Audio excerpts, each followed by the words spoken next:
Luka Magnotta was one of the most best-known, best-liked, and most respected male escorts in Toronto for over a decade. If you actually interviewed people who actually knew Luka, you would realize that the majority of his life is yet told. The lying media got his case all wrong. Only 10% of Luka's life was ever told. What about Luka's successful life and career as a male escort? This is just skipped over and not ever explained by the liars in the press. The media has never interviewed any of Luka's friends. Instead, they interview attention seekers and irrelevant nobodies who are all for sale. And these losers never even met or dated Magnotta, including transsexuals who Luka never dated. These idiots cash in on Luka and collect fistfuls of cash. I repeat, none of Luka's friends gave interviews about him. The media was desperate to get scoops. So they were interviewing irrelevant people.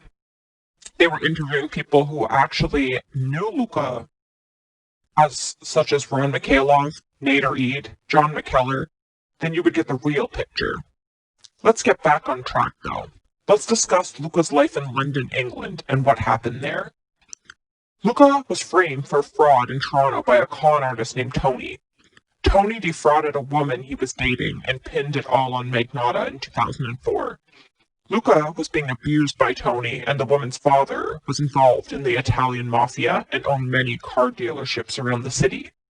Tony and Magnotta lived together at the Leaside Towers, the same condo serial killer Bruce McArthur lived at. After Luka's wrongful 2004 conviction for fraud, Luka never spoke to Tony again, because Tony was a total mastermind of the fraud. Tony got all the jewelry and merchandise, and Luka was set up to take the blame. Unfortunately, Luka moved out of the Leaside Towers and vacationed in Cuba and London, England. Luka is accused of traveling on fake passports and slipping into countries without detection. When asked, Magnotta denied this, and nobody can prove it. Luka was visiting London in 2004. He rather enjoyed the international city. He stayed in the Marriott Hotel, which he really enjoyed. He loved the room service and swimming in the hotel pool. Luka had many friends in London, and they would go to bars and nightclubs frequently. Luka really enjoyed nightclubbing. Luka was brought back to London frequently by his escorting clients. They would fly Magnotta in and out of the country for many years. Luka earned enormous amounts of cash. While in England, Luka was seeing a very successful soccer player. This man was really in love with Luka.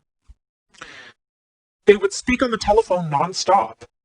The man would fly Luka to and from England frequently, and also visited Magnotta in Canada. Luka received lavish gifts.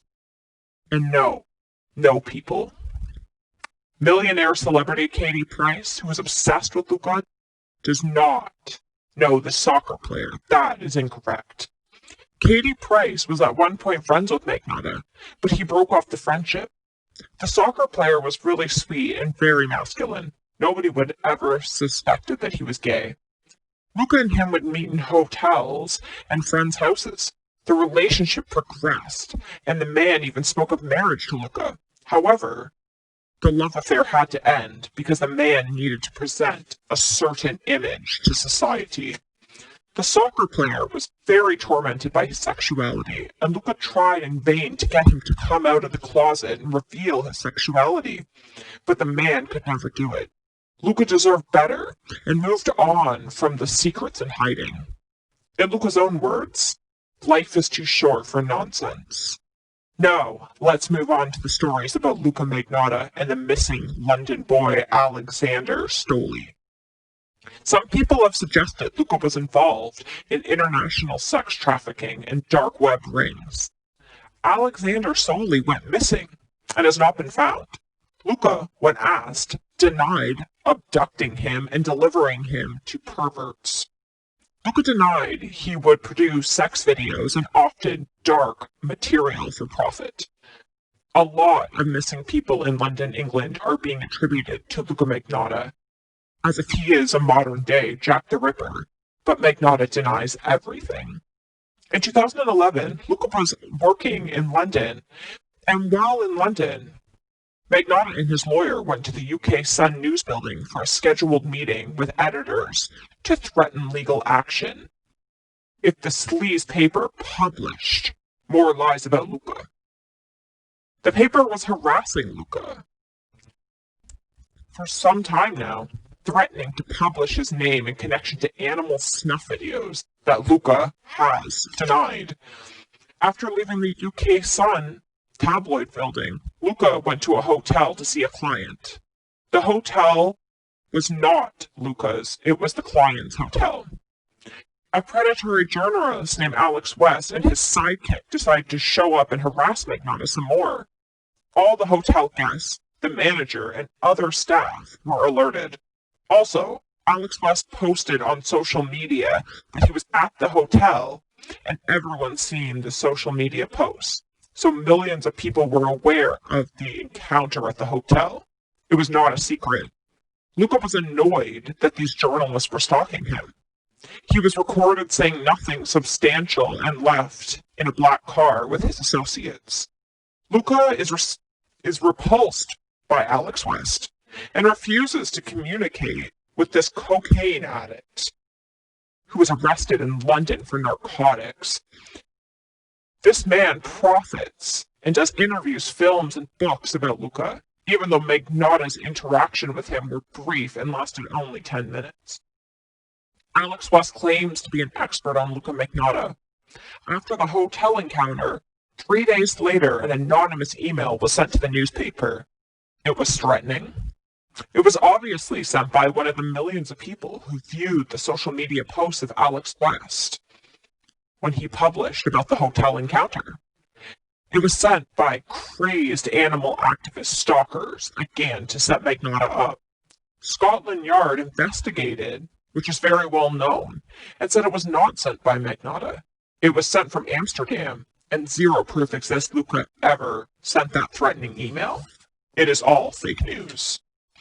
Alex West knows this, but in 2012, Alex West mailed the story and falsely claimed that Luka sent it. It's unbelievable slander and defamation. The trial of Luka Magnotta, his attorneys convinced Luka just to admit that he sent the email to obtain an NCR defense. Luka later said in his interview he was pressured and never sent any email to any journalists. It's all fake news. The media, they're all corrupt, and they lie to peddle their tabloids. Zero proof exists Luka sent that email, and yet it's attributed to him. Even after Scotland Yard investigated and said it originated in the Netherlands. It's crystal clear the animal activists who were relentlessly stalking Luka sent that email and framed Magnotta. It's sickening Magnotta endured so much stalking and frame jobs. Luka denies involvement in a lot of the unsolved crimes around London while he was vacationing there. Luka denies involvement in the cases of Lana Purcell and Admina Khan, which assholes on the dark web claim to have evidence of. Luka denies anything to do with the serial killers, Myra Hindley and Ian Brady, which is widely reported. Luka has zero interest in these two people, and it's all fake news. Magnotta never used their victims' names. None of this was even proven, and it's impossible to prove. More slander and fake news propaganda by the slanderous, sensationalizing, corrupt media. Nobody can prove who was on the other end of the computer sending threatening emails. I dare anyone to prove that. I guarantee you it's impossible. Luka loved England and spent a lot of time there.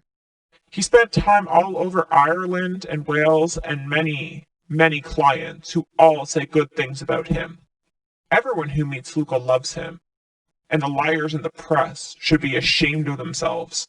I hope one day a true and accurate documentary film will be made about Luka and a true book written about his life. The truth is being revealed and a lot more is to come. If you enjoyed, comment and share. Your thoughts are appreciated.